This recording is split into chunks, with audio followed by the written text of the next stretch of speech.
At -40 degrees, exposed skin can freeze in minutes. No trees, no shelter, just endless Arctic snow. If you stay out here, you don't last long. So what would you do? Build a house out of snow? It sounds like the worst possible idea. Snow is freezing, so how could it possibly keep you warm? But here's the surprising but simple truth. An igloo can be warm enough to save your life. And once you understand why, it completely changes how you think about cold. First, let's clear up the biggest myth. Igloos are not made of solid ice. They're built from compacted snow. And that one detail is everything. Because solid ice is terrible at stopping heat. It lets the cold pass straight through. But snow?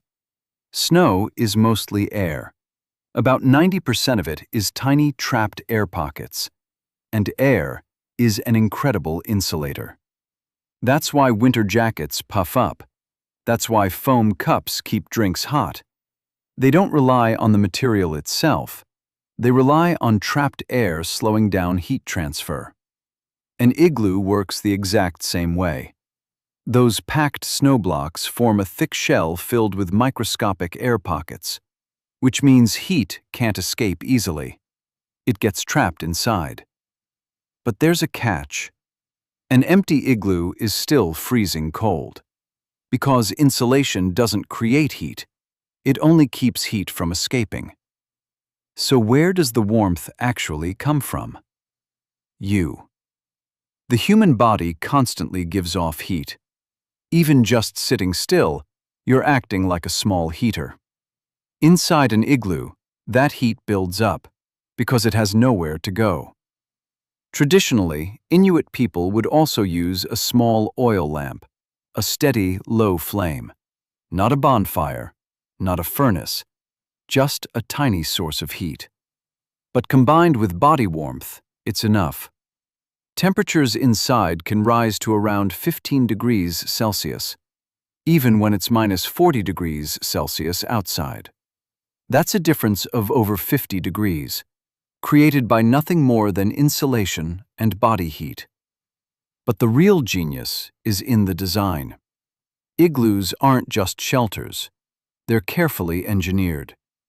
The entrance is built lower than the main living area, almost like a tunnel that dips down. And that's intentional. Because cold air is heavier than warm air, so it sinks. That freezing air drops into the lower tunnel and stays there, while the warmer air rises and fills the upper space. And that's exactly where people sleep, on a raised platform near the top of the dome. So even inside a structure made of snow, you're sitting in the warmest air available. And it gets even smarter. As the inside warms up slightly, the inner walls begin to melt, just a tiny bit.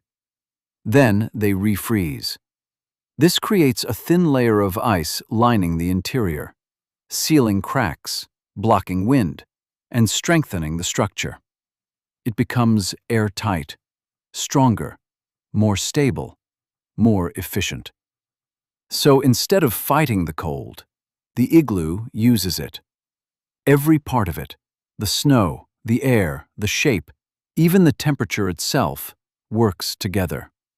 It's not just a shelter. It's a survival system built from pure physics.